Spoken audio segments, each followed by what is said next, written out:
Halo, apa kabar? Saya Welty. Masih ingat cerita saya di Welty and Common?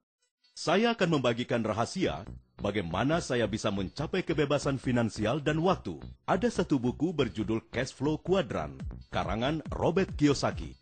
Di dalam buku itu, Robert Kiyosaki membagi manusia menjadi 4 kuadran, ditinjau dari sumber penghasilan mereka. Yang pertama adalah kuadran E. E adalah singkatan dari employee atau karyawan. Karyawan adalah orang yang bekerja untuk orang lain, baik itu badan usaha pemerintah maupun swasta, dan kemudian menghasilkan uang. Atau dengan kata lain, mereka menjual waktu mereka dengan uang. Kuadran kedua adalah S, self-employed, atau usaha sendiri. Biasanya mereka yang termasuk dalam kuadran ini adalah usaha kecil, di mana mereka adalah sistemnya sendiri.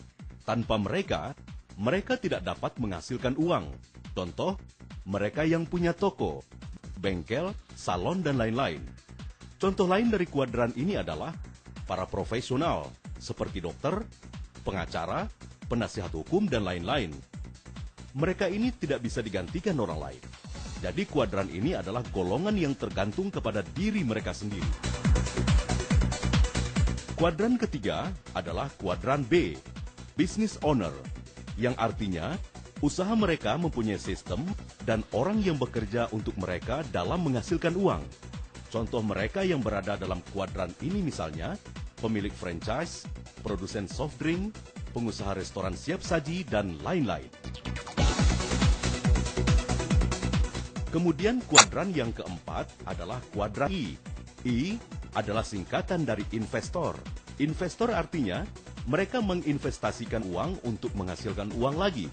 Contoh, misalnya kalau saya mempunyai uang 1 juta US dollar dan menaruhnya di bank, maka tiap bulan saya mendapatkan bunganya. Atau saya membeli apartemen atau rumah, kemudian saya sewakan kepada orang lain, tiap bulan atau tiap tahun saya dapat menghasilkan uang.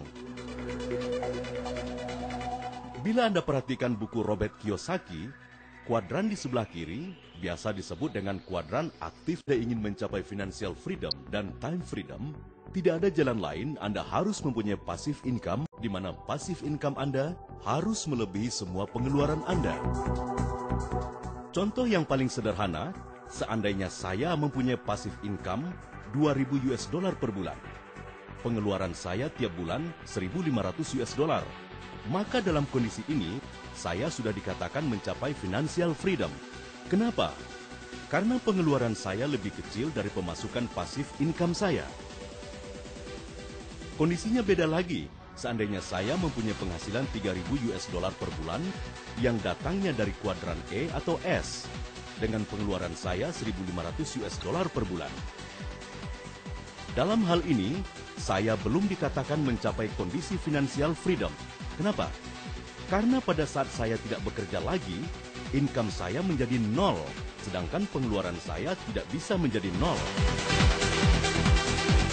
Kalau Anda perhatikan, jika hanya mengandalkan penghasilan dari kuadran E atau S saja, sangat rawan, karena Anda bisa sakit, di PHK, tempat Anda bekerja bangkrut, atau usaha Anda bangkrut. Usia Anda semakin tua, dan faktor-faktor yang